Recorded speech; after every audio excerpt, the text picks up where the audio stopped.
विजेडर आज 27तम प्रतिष्ठा उपलक्षे जीवन विद्युर कार्य कौन कह सर ओडिशा मो परिवार जीवन बिंदु आनुकूल्य आज छत्रपुर विधायक नेतृत्व आज रिडिंग रूम आज जीवन बिंदु कार्यक्रम अनुष्ठित होती युव छात्र महिला संगठन कर्मकर्ता मैंने सरपंच सदस्य जिला परिषद वार्ड मेम्बर चेयरमैन सरपंच समस्ते आज सजागत ब्लड देते वेलकम कर प्रयास कर जो जीवन को बचाई प्रयास जीवन बचाई स्वागत कर जीवन बिंदु कार्यक्रम आप जानते माननीय मुख्यमंत्री यहाँ मानस पत्र से सृष्टि कर कौन ना मो राज्य में कौन रोगी रक्त बिना रोगी जीवन जीवाक हम ना तेणु यही कार्यक्रम जो दिन आरंभ होशार कौन रोगी रक्त बिना यहाँ हूँ महत्वपूर्ण कार्यक्रम यही कार्यक्रम को सारा राज्य में सी आदृत एवं सारा भारत वर्ष आदृत यही कार्यक्रम अन्य राज्य अनुकरण कले तेणु मुझे जो मैंने आज मतदाता मान वेलकम कर प्रिंट मीडिया इलेक्ट्रोनिक मीडिया भाई मैंने योगदान कर द्वारा प्रचार प्रसार होने उत्साहित होगी आसिके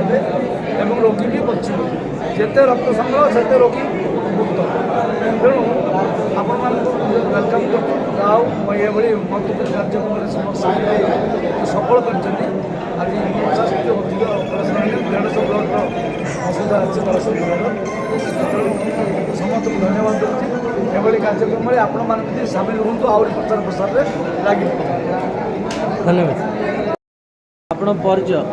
मो ना भवानीकांत साहू मु गंजाम जिला यूथ बीजेडी प्रेसिडेंट अच्छी आज जीवन बिंदु कार्यक्रम विषय कौन कहे आज माननीय मुख्यमंत्री निर्देश क्रमे जीवन बिंदु आनुकूल्य छत्रपुर निर्वाचन मंडल एक ब्लड डोनेशन कैंप आज आयोजित होती माननीय विधायकों नेतृत्व में आज 200 रु ऊर्ध्व युवक एवं छात्र माने ब्लड डोनेशन करिसेंती एवं आगामी दिन में यहपरी बहुत ब्लड डोनेशन कैंप आम ऑर्गेनाइज कर टार्गेट रखीचु आर मूल उद्देश्य है कौन भी व्यक्ति जमती रक्त अभाव तार जीवन न जाए से प्रति माननीय मुख्यमंत्री सबुबले तत्परता अच्छा आमर जिला तरफ भी आम तत्परता अच्छु चेष्टा करूँ अधिक अधिक युवक युवती माने समस्त आपण माध्यम मुझे अनुरोध करी सारा गंजाम जिला सारा ओडिशा को अधिक अधिक युवक युवती माने निज इच्छा स्व इच्छा आसी ब्लड दिंतु जोटा कि आपण गोटे ब्लड देले आपणकर भी शरीर सुस्थ रहा सहित अन्यर गोटे जीवन बंची पार।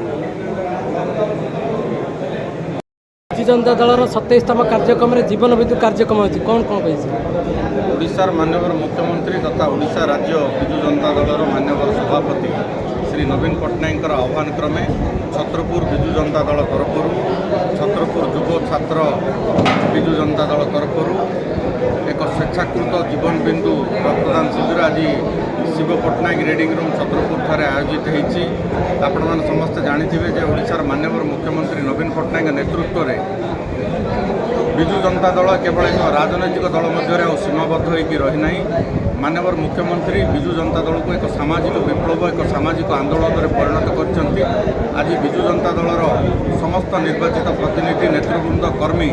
समस्ते समाज सेवार ब्रती अच्छा विभिन्न सामाजिक कार्यक्रम मान कर वृक्षरोपण तापर आपणकर परिवेश सुरक्षा विभिन्न अनुष्ठान सफाई आदि कार्यक्रम सहित अनेक सामाजिक कार्यक्रम विजु जनता दल हाथ को नौ क्रम आज छत्रपुर जो रक्तदान शिविर रही बहुत संख्यार आज युव छात्र समस्ते आगे रक्तदान करने विशेषकर महिला मान आज आगे रक्तदान करने तेणु मु समस्त रक्तदाता मानक धन्यवाद और कृतज्ञता ज्ञापन।